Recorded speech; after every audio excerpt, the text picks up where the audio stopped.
nothing and be happy is a quote we're very familiar with a combination of a certain color and a certain piece of earth matter combined into one word. And we understand this for physical matter on earth in terms of what we own. But also, if we really zoom out and look at it from the perspective of consciousness, we come in with nothing and we leave with nothing. It's really important that we gain more in our own consciousness. Of course, the physical stuff matters, but it's a symptom of something greater. I'm bringing this up because, of course, there is a big surplus in AI usage, and it's getting to do the creativity and the thinking for us. I am not against automating services and having efficiency for things, but what was the whole point of that? For you to step into your power, right? And to have a greater sense of creativity. There's a reason people say the journey is greater than the destination. And at first, it sort of sounds like motivational fluff. But hear me out. When you are looking for the destination all the time, you're getting dopamine hits. And it's what a lot of instant gratification platforms provide us. And yet we still want more. Why? I don't think people actually realize what they're in search for is divinity, God, the cosmos within, right? So we mistake having a sense of power and having more all the time as having everything.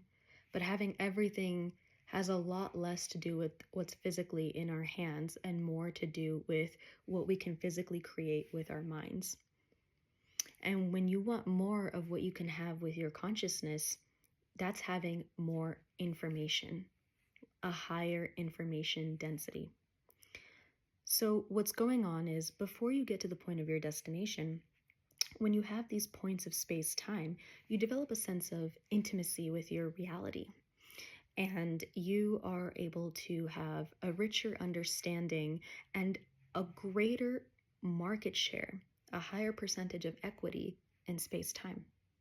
So I'm sure you can tell with everything happening in the world, those who control the media control the masses.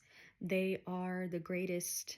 I'm not saying greatest as in they're amazing and good, but great as in a lot. They're producing so much content and we are consuming, and we sit there and we believe life is happening to us rather than for us. We get to flip the script when we're able to create. So there are texts that discuss this. For example, how we are made in God's image. What does it mean to have a greater thing, a greater set, and then a subset having similar behavioral patterns, values, etc., geometries? That's called a fractal. Now, if you are calling God a creator and you are a fractal representation of that, it is important for you to also be a creator of some sort. The journey is where you become the highest dimensional version of yourself. And this sort of makes sense. If you think about it, people talk about how the fourth dimension is time. And so if you're thinking about what it means to expand your consciousness, you're in a sense timeless. You have access to more parts of you. You have more of a hand in altering how reality is instead of somebody else doing that for you. Listen, I love convenience just as much as the next guy, but I also don't like to be in a state where I feel doom and gloom and that I don't have an ability to co-create with the cosmos. We're actually looking for a greater connection to the divine. And this doesn't happen at a singular point in space-time outside of us. It begins from within. When we realize we are the field from which infinite destinations can arise, and that requires, you guessed it, creation. Your journey is an expansion of space-time. So the less involved you are in your own journey, the less your consciousness evolves, the less space-time is processed. I want you to take a look at these two images and tell me what the difference between the two of them is.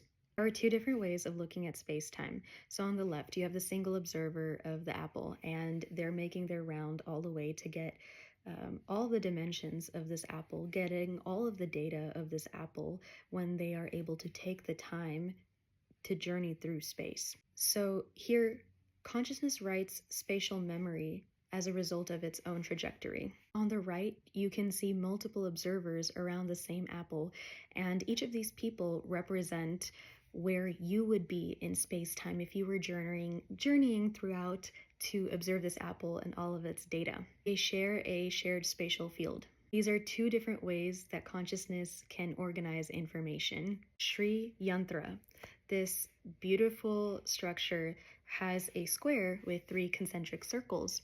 We'll only be focusing on these parts today. The 3 concentric circles represent past, present, and future, and the square represents space. This is to indicate that time depends on space. We're all collaborative and we all work together.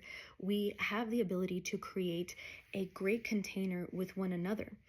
And when we're able to move through this and journey through, we do understand that our ability to move through depends on that sort of space existing. But how can we have that space existing when people's consciousness will be turned off, when they are not in a position where they can create? What happens when all of those observers go away, when there's no distinguishable states? Those individual nodes can't make their own journeys, and then we can't collaborate to have integrated information with one another. That, my friends, would be the entirety of space-time itself. We lose it. Instant gratification is the new colonization of consciousness. I know I started with saying, own nothing and be happy, but now I have to give the question to you. Do you want to believe that the sense of godliness and divinity comes from something outside of you?